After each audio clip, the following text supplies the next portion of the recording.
Political जिम्मेदार national level के politician उनके बयान, उनको ये मालूम नहीं कि अजमेर दरगाह में क्या ऑर्डर हुआ क्या नहीं हुआ, वो तो बयान दे रहे हैं। क्या तो मीडिया अपनी जिम्मेदारी पूरी नहीं निभा पा रही है, या जो मीडिया जिनके स्टेटमेंट ले रही है उनको बड़ी जल्दबाजी मीडिया पे आने की। ये ख्वाजा साहब का मज़ार 150 से 200 साल तक तो कच्चा था। यहाँ पर एक मैदान था जहाँ पर पृथ्वीराज चौहान के ऊँट बना करते थे, शतु खाना जिसको हम बोलते हैं। Babar and Humayun had nothing to do with the दरगाह।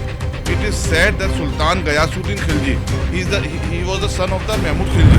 जब उन्होंने अजमेर में कब्जा किया तो क्या वो इस मज़ार को उनको मालूम नहीं चला कि यहाँ पर मंदिर तोड़ के बना गया? एक तरफ तो वो कहते हैं ऐसा कहा जाता है, एक तरफ वो कह रहे नहीं ऐसा हुआ। तो ये किताब अपने आप में ऑथेंटिसिटी नहीं रखती है। ये साहब क्लेम कर रहे हैं कि साहब नीचे तहखाना है, नीचे मंदिर है, तो कैसे बताया नहीं जा सकता। ये एक 100 साल 150 साल पुरानी किताब और अब 850 साल की हिस्ट्री को तय कर रहे हैं। कांड में चीज हम चाहते हैं कि इस एक्ट को तमाम पॉलिटिकल पार्टी बैठे, तो ये देश में बैठना जरूरी है। ये हमारे देश के लिए पोइजन है। इस तरह की बातें पैदा हो रही तो नहीं, उसको दूर करने के लिए तमाम पॉलिटिकल पार्टियां आरोप प्रत्यारोप ना करें। ख्वाजा गरीब नवाज मोइनुद्दीन चिश्ती की दरगाह को लेकर इस वक्त हिंदुस्तान के अंदर कई सवाल उठ रहे हैं। अजमेर कोर्ट में एक मामला आता है और उस मामले को एक्सेप्ट कर लिया जाता है। 20 तारीख को दोनों पक्षों को वहां पर बुलाया जाता है, लेकिन उससे पहले ही सियासत इतनी गर्म हो जाती है कि चारों तरफ दरगाह के ऊपर सवाल और दरगाह के बारे में सवाल जो है लगातार चल रहे हैं। मेरे साथ में सैयद नसरुद्दीन चिश्ती साहब हैं, उत्तराधिकारी हैं दरगाह के। इनसे बातचीत करते हैं और मामले को समझने की कोशिश करते हैं कि आखिर जिन किताब के बिंदुओं का सहारा लेकर कोर्ट ने इस मामले को एक्सेप्ट किया है वो क्या है और इस दरगाह का इतिहास क्या है, इसके बारे में थोड़ा सा जानकारी हम इनसे कर लेते हैं। शाह साहब बहुत बहुत स्वागत पहले तो आपका। सवाल की शुरुआत में यहाँ से करना चाहूँगा कि जिस तरह का ज़िला अदालत में मामला आया उसको एक्सेप्ट कर लिया गया, सबसे पहले आप उसको कैसे देखते हैं? देखिए, एक न्यायिक प्रक्रिया होती है। न्यायालय में वाद प्रस्तुत करने का अधिकार सबको होता है।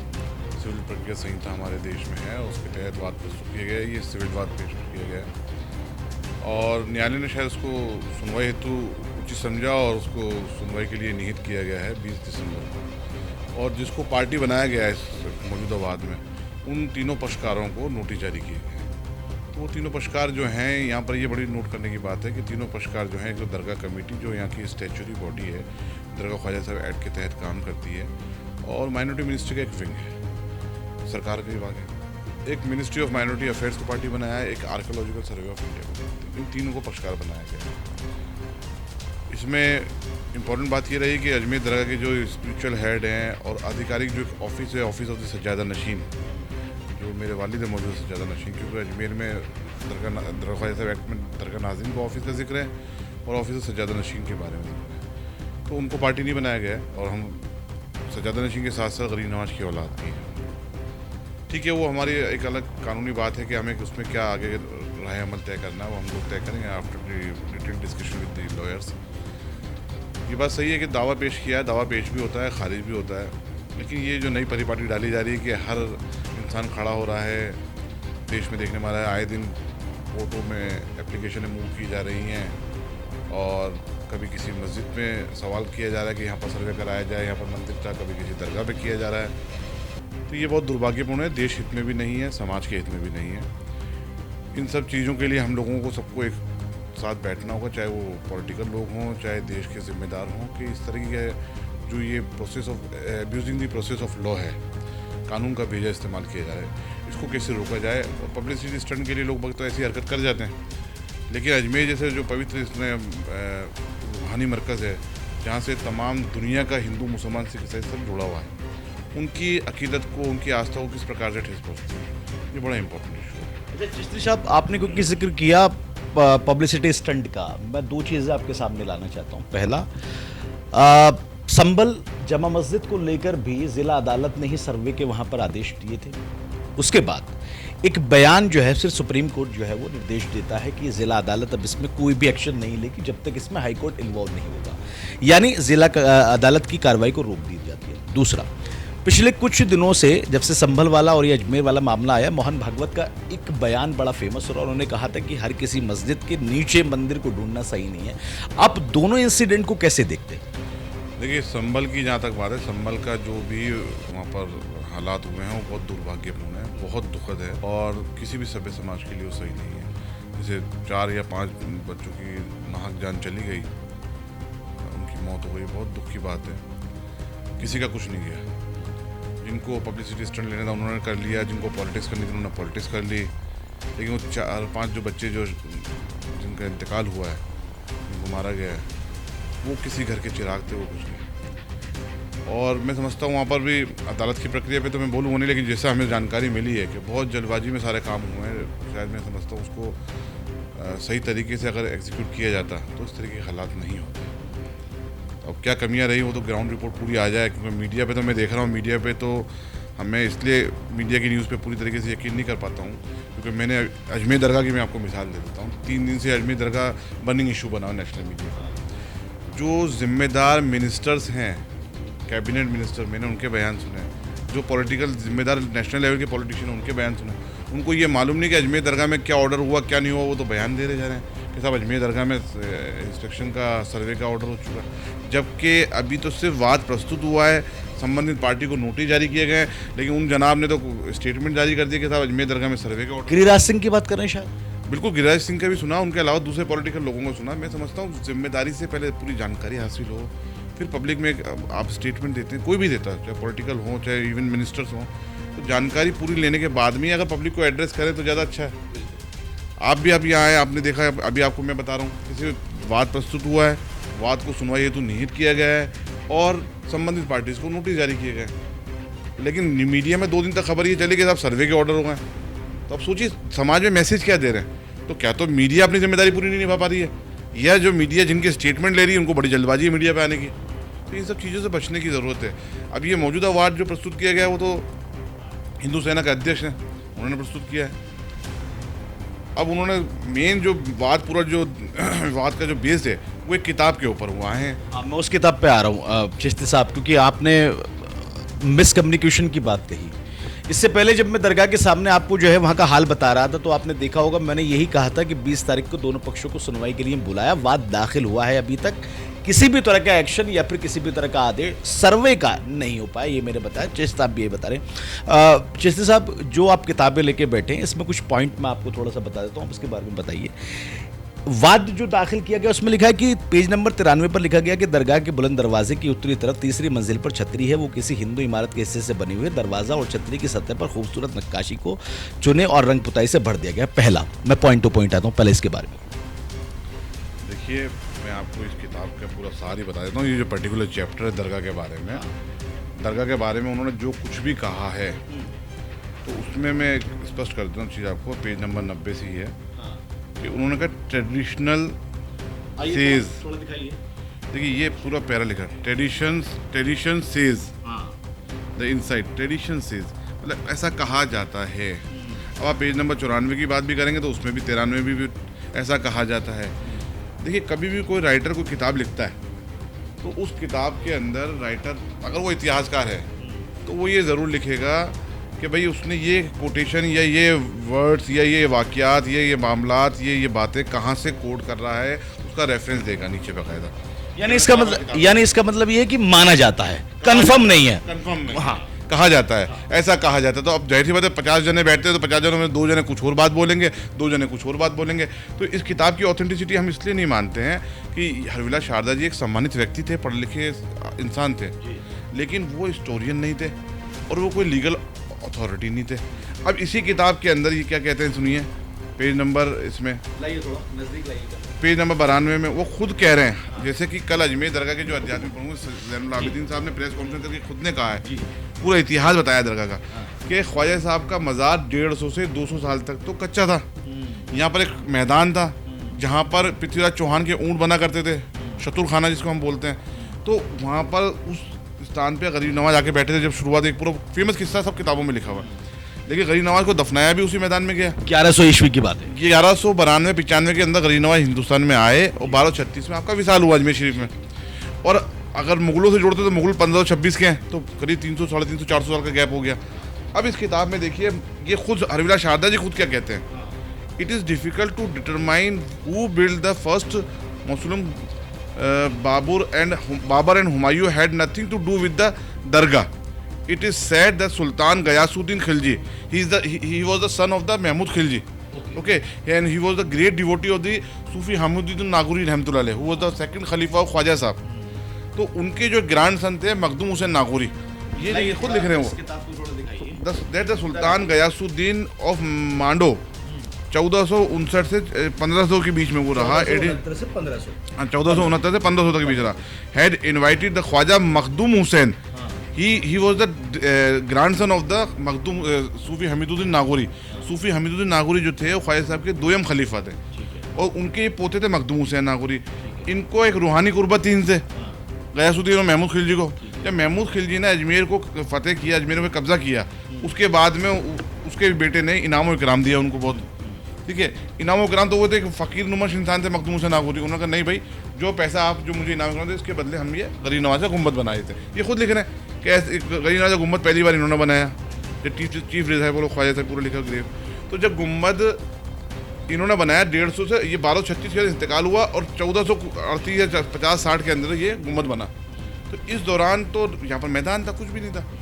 अब इस दौरान राणा सांगा ने भी अजमेर में कब्जा किया. राणा सांगा भी महान राजा कहलाते हैं तारीख के, हिंदुस्तान की तारीख के हिसाब से. तो जब उन्होंने अजमेर में कब्जा किया तो क्या वो इस मज़ार को उनको मालूम नहीं चल रहा कि यहाँ पर मंदिर तोड़ के बना गया है? वो हटा नहीं सकते थे, नहीं हटाया. उनके बाद में कई राजपूत राजा आए, कई मराठा आए, मुग़ल आए, मुग़ल के बाद में अंग्रेज़ भी आए. तो सबकी तो अकीदत का केंद्र रहा है, ये अकीदत का मरकज़ रहा है. सबने इसमें इसी किताब में लिखा हुआ है कि सबने अपने अपने हिसाब से अकीदत का नजराना इस बारगाह में पेश किया है और सबने हाजिरी दी है.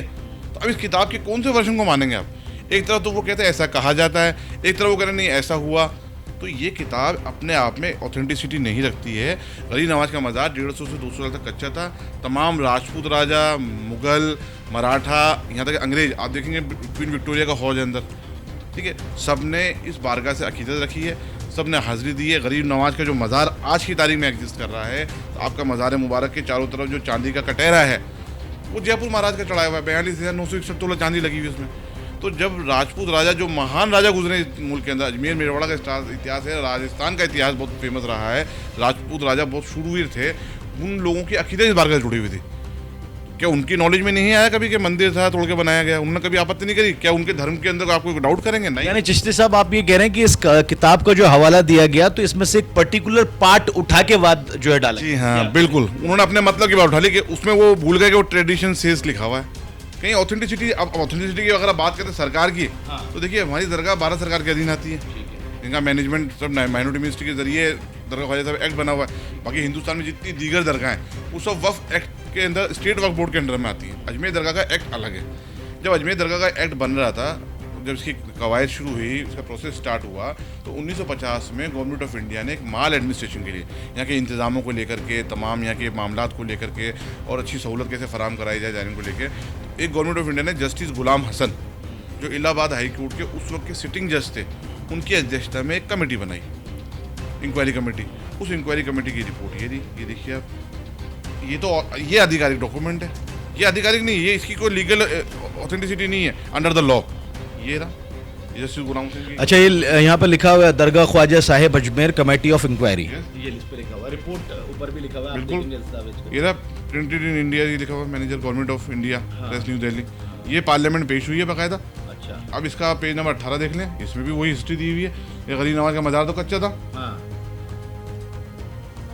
इसमें ये page number 18, the tomb of Khwaja Sahab in the beginning was kachcha and it was not built until 1458. ठीक है, मैं sultan Mahmud Khilji of Malwa capture the Ajmer, सब लिखा हुआ. जब कच्चा मज़ार, आज की तारीख में एक मैदान है कच्चा, हम वहाँ पर एक कब्र बनाते हैं, कब्र होती है 5 से 6 फुट गहरी, तो गरीब नवाज के मज़ार के बनाया गया, तो वहाँ मंदिर आज की तारीख में ये साहब क्लेम कर रहे हैं कि साहब नीचे तहखाना है, नीचे मंदिर है. तो कैसे पॉसिबल है कब्र के नीचे? अब इसी किताब में देखिए महाराजा और जयपुर, जोधपुर, ग्वालियर किस तरीके से अजमेर की बारगाह के अंदर, जो गरीब नवाज से उनकी अकीदत थी, तो गरीब नवाज की औलाद में जो भी सज्जादा नशीन होता था, जिनको दीवान साहब कहा जाता, उनको किस तरीके से रिगार्ड करते थे. सुनिए, according to the gazetteer of Ajmer Merwara, Khwaja Sahab was twice married and his lineal descendant called Diwan ji, मतलब दीवान साहब, is the spiritual head of the shrine. All descendants of the Khwaja enjoy great consideration throughout India. The Nizam of Hyderabad will not sit in their presence. अब ये देखिए आप आगे. And the Maharaja of Jaipur, Gwalior and Jodhpur placed them on seat with themselves. वो तो सम्मान के साथ अपने दरबारों में अजमेर की बारगाह के सज्जादा नशीन दीवान को बैठाया करते थे, क्योंकि गरीब नवाज की औलाद थी, इस वजह से उनको रिकॉर्ड मिलता था और आज भी हमें मिलता है। यहाँ तक कि महाराजा जितने भी थे वो यहाँ तक तारीख में लिखा हुआ है कि यहाँ पर आकर के अपनी तलवारें सज्जादा नशीन साहब के हाथ से लेके जाते थे दुआ करा करके।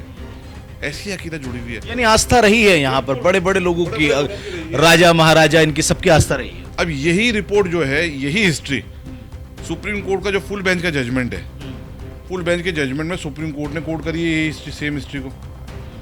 अब आप कैसे जुटला देंगे इसको? ये हमारे अजमेर का एक मैटर चला, दरगाह कमेटी वर्सेस हुसैन अली।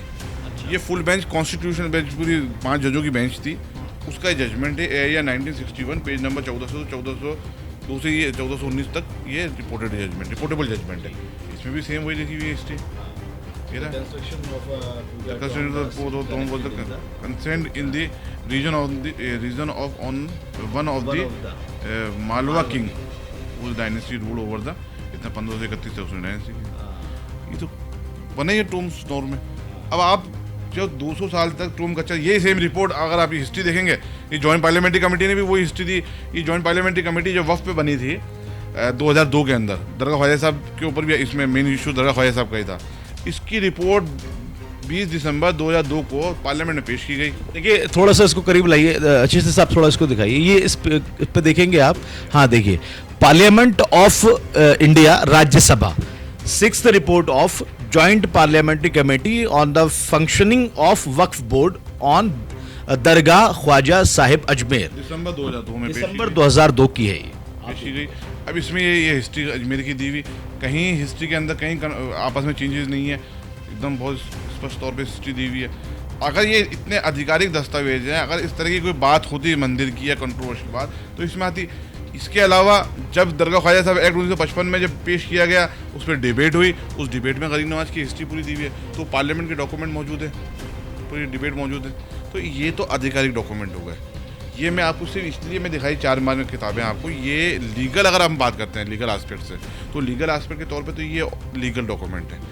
अब हो सकता है कि हम इसलिए मैं मुस्लिम स्कॉलर्स, कई मुस्लिम स्कॉलर्स गुजरे हैं जिन्होंने गरीब नवाज के ऊपर किताबें लिखी हैं, 150 साल 200 साल 300 साल पुरानी किताबें हैं, पर्शियन में भी हैं, उर्दू में भी हैं, बाद में इंग्लिश ट्रांसलेशन भी हुए उनके। वो किताबें तो बहुत हैं, हज़ारों की तादाद में, जिसमें गरीब नवाज की हिस्ट्री लिखी हुई है, गरीब नवाज की बारगाह की हिस्ट्री लिखी हुई है।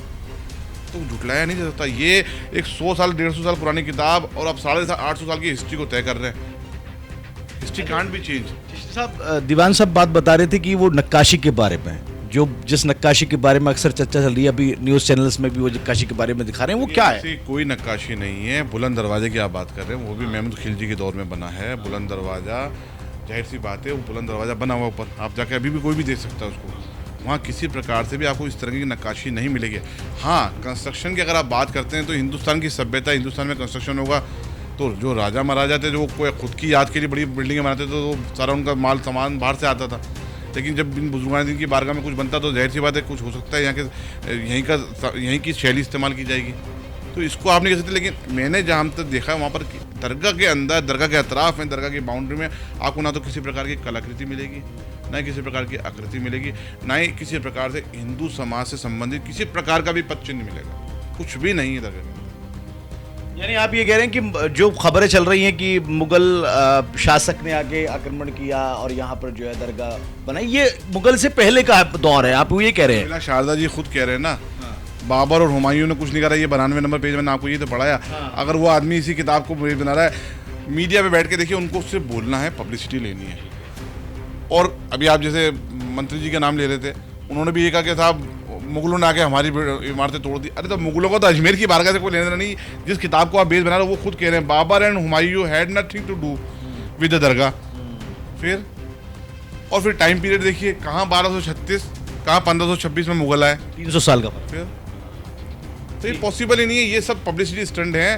मैं भारत सरकार से ये अपील करना चाहूँगा कि देखिए, the places of worship act अपने आप में बहुत मजबूत है, 1991 का 92 अमेंड, लेकिन उसमें लोगों ने इंटरप्रिटेशन कर करके ये गली निकाल ली है कि साहब जो सर्वे है, सर्वे बार्ड नहीं है, इस लॉ से, ये वो कहना चाह रहे हैं। ये लूप होल्स है उसका।